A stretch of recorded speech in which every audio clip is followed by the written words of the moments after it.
The casserole dish was still warm on the counter, somebody's tuna noodle, foil dented from 3 different thumbs pressing it down before mine, when my stepfather set his coffee mug on my mother's kitchen table and told me the life insurance was already spoken for, so there wasn't going to be anything left over for me.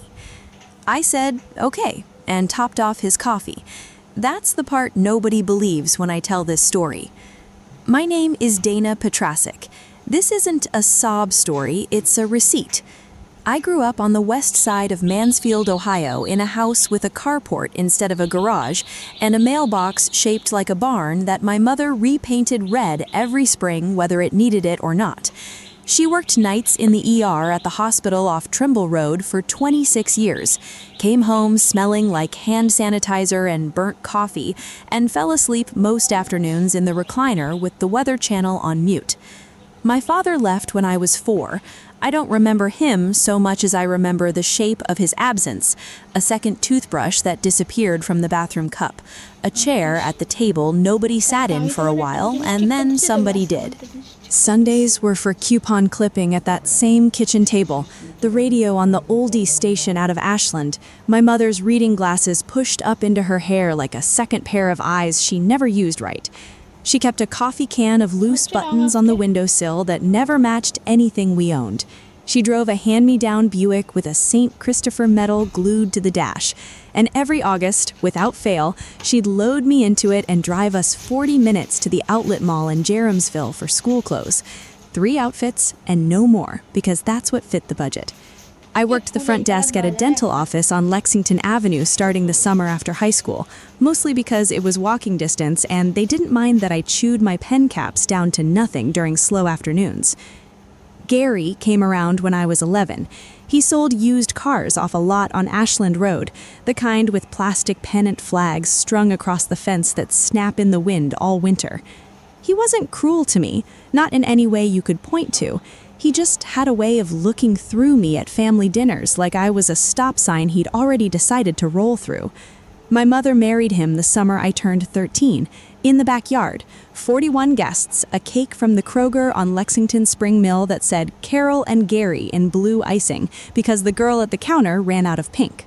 What I didn't know yet was that 4 years before that wedding, back when it was just the 2 of us, my mother had sat at that same kitchen table and filled out a beneficiary form for the life insurance policy she carried through her hospital job. She named me, just me. She signed it on a Tuesday in March of 1998, had it witnessed by her friend Sherry from the nurses' station, and mailed it in. She never mentioned it to me until years later, half joking, stirring a pot of chili on the stove. She said, "You're the only paperwork I never plan on changing." I laughed. I thought she was talking about groceries. She was diagnosed with pancreatic cancer 11 days after my 30th birthday, stage 4. The doctor used the word months instead of years, and I remember focusing very hard on a water stain on the ceiling tile shaped like Florida, so I wouldn't have to look at anybody's face. She fought it for 7 months, mostly on her feet, mostly at home, mostly still telling Gary to take his shoes off at the door. She died on a Thursday in October at 4:50 in the morning, in the same house with the barn mailbox. I was holding her left hand. Gary was asleep in the guest room down the hall, and I understand now that I never once held that against him. Grief hits people sideways, and his sideways was sleep. Mine was making lists. I made a list of everyone to call. I made a list of what she was wearing. I made a list, God help me, of the exact order the casseroles arrived, because making lists was the only thing keeping my hands from shaking. The funeral cost $11,400. I know that number the way you know your own birthday, because I split it with Gary 50-50 out of my own savings that same week. No argument, no complaint. 2 days after the funeral, on a Saturday, is when he told me about the insurance. Standing in her kitchen with his coffee mug and his flat, bored voice, like he was reading me a weather report instead of my mother's dying wish. He said the payout had gone to him automatically because he was her husband. That's just how it worked. And the money was already earmarked for the funeral home and the mortgage and getting square. He didn't yell. He didn't really look at me. He just said it the way you'd tell someone the store was out of a certain brand of bread. I said okay. I topped off his coffee, and then I went out to my car, a 2011 Impala with 190,000 miles on it, and I sat in the driveway for 40 minutes without turning the key, doing the math on my own bank account, because I had exactly $612 to my name, and rent was due on the 1st. That was the low point, if you want to call it that. Though it didn't feel dramatic, it felt like arithmetic. I ate saltines and peanut butter for 4 straight days because it was what was already in the cupboard, and I didn't want to spend the $612 on anything that wasn't rent. I started a folder in my kitchen junk drawer, the shallow one that sticks, and I put the funeral home receipt in it, and the obituary clipping, and nothing else, because I didn't have anything else yet. I wasn't building a case. I want to be honest about that part, because it would be a better story if I said I was already plotting, and I wasn't. I was just a person who couldn't throw paper away. What I understand now, looking back, is that grief and suspicion live in completely different rooms of a person, and it took me a while to even wander into the second one. It was my mother's friend Sherry, the one who'd witnessed that beneficiary form 26 years earlier, who planted the first seed, at the visitation of all places, standing by the guest book with a diet right in her hand. She said something like, "Didn't your mom used to keep her important papers in that cedar box in the closet, the one from her mother?" I said I didn't know.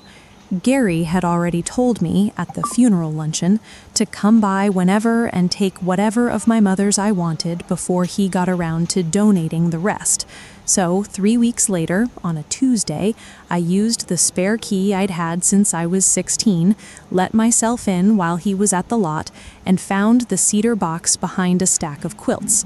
Inside it, a lock of my baby hair in a sandwich bag, my parents' divorce decree, a photo of my mother at 19 in a Kent State sweatshirt, and a manila envelope from Heartland Mutual Life, postmarked March of 1998, containing a carbon copy of a signed and witnessed beneficiary designation. My name printed in her handwriting, Dana Marie Petrasic, sole beneficiary, 100%. I sat on the floor of that closet for what felt like an hour and was probably closer to 15 minutes, holding a piece of paper older than most of my relationships, and I didn't cry, and I didn't call anyone. I just put it back exactly where I found it and drove home and read it 4 more times at my kitchen table before I let myself believe it. What I didn't know yet was that the marriage 4 years later hadn't changed a single word of that form, because Heartland Mutual required a new signed designation to replace an old one. Not an assumption, not a wedding, not a Gary standing in a kitchen saying, "That's just how it works." My mother had simply never filed a change. Maybe she meant to and never got around to it. Maybe, and I've made peace with maybe, she meant exactly what she said over that pot of chili. I spent the next 6 weeks being very quiet and very boring on purpose. I made 2 copies of that form at the library on Park Avenue West for 20 cents a page, standing at the copier long enough that the librarian, a woman named Pat, who'd known my mother from the summer reading program committee, asked if I was all right, and I said fine, just paperwork, which was true in the most technical sense possible. I called Heartland Mutual's claims line on a Wednesday during my lunch break, sitting in my car in the parking lot of the dental office where I worked the front desk, and a woman named Renata on the other end took my information and told me flat and procedurally that a claim had already been filed and partially processed under a different beneficiary, but that if I could provide documentation, they'd have to open an internal review before any further disbursement went out. I sent the original by certified mail the next morning, return receipt requested, and kept the green card that came back 9 days later like it was made of glass. My coworker Priya, who manned the sterilization room 2 doors down from my desk, was the only person I told during those 6 weeks, and mostly what she did was hand me a coffee every morning and not ask follow-up questions, which turned out to be exactly the kind of help I needed and didn't know how to ask for. Here's the flaw I'll own, because a person with none reads as fake, and I don't want to be fake with you. For those 6 weeks, I let Gary keep thinking everything was settled. I answered his texts about getting the house sorted. I let him believe the quiet meant I'd accepted it. That wasn't strategy so much as it was cowardice wearing strategy's clothes. And I've thought about that more than I've thought about almost anything else in this whole mess. The call came on a Monday afternoon at 2:40 while I was refilling the little dish of mints at the front desk. Renata again. She said the review was complete, the 1998 designation was valid and had never been superseded, and Heartland Mutual would be correcting the disbursement. Not this small, not that dramatic, just this. A number said out loud by a stranger in a call center in Iowa, and my hand went so unsteady I dropped the mint dish on the carpet. The actual reveal in person happened 3 weeks after that, at Thanksgiving, of all the ordinary days to pick, at my aunt's house on Bowman Street with 14 people and a green bean casserole, and Gary sitting at the far end of the table describing unprompted how he'd already put a deposit down on a camper with the insurance money. I didn't plan to say anything. I want to be honest about that too.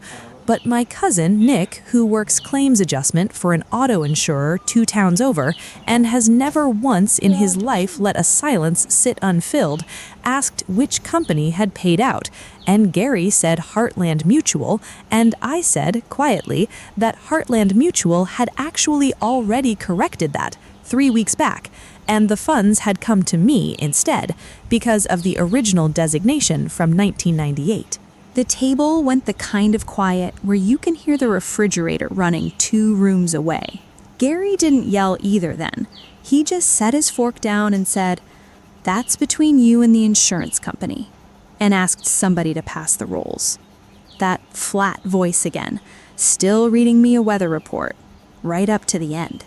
The aftermath wasn't clean, and I'm suspicious of any version of this story where it would have been. Gary and I still don't talk, not really, not beyond a nod at my cousin's kid's graduation 2 summers ago. But his son from his first marriage, my stepbrother Curtis, called me that January on a Sunday and said he was sorry for how his dad handled it, and that he remembered our mom, he called her our mom, which undid me more than anything else in this whole story, bringing him soup the one winter he had pneumonia and Gary was working doubles. It wasn't an apology on Gary's behalf. It wasn't enough, not really, but it was something, and I've learned to let something be something instead of demanding it be everything. I used part of that money to pay off my car and part of it to put a down payment on a little rental house on the east side, the kind with a chain link fence and a maple tree the previous owners never trimmed. I still work the front desk at that dental office.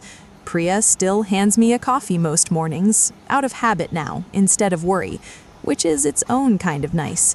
I still eat saltines sometimes, not because I have to now, just because I like them, and there's a kind of peace in a habit that used to mean survival, turning back into just a snack. Last week, I planted 3 tomato plants along the fence line. Too late in the season, probably. My neighbor Deb says so every time she waters her side, and I don't really care if they come in before frost. I've got a cedar box of my own now, on the shelf above my coat hooks, empty except for that carbon copy from 1998. I think about that pot of chili more than you'd expect for something so small. She'd said it plain, stirring the pot, not even looking up. "You're the only paperwork I never plan on changing." I used to think that was a joke about groceries. It wasn't. She'd already kept her word years before she ever said it out loud, and some paperwork you keep not for what it's worth, but for what it proves somebody meant. So here's my question for you, and I'd genuinely like to know. If you found out, months after burying someone you loved, that they'd quietly left something in your name years before anyone else entered the picture, would you have said something at that Thanksgiving table? Or would you have waited, the way I did, for the proof to speak for you first? Tell me in the comments. And if this one hit somewhere true for you, share it with somebody who needs to hear that paperwork doesn't lie, even when people do.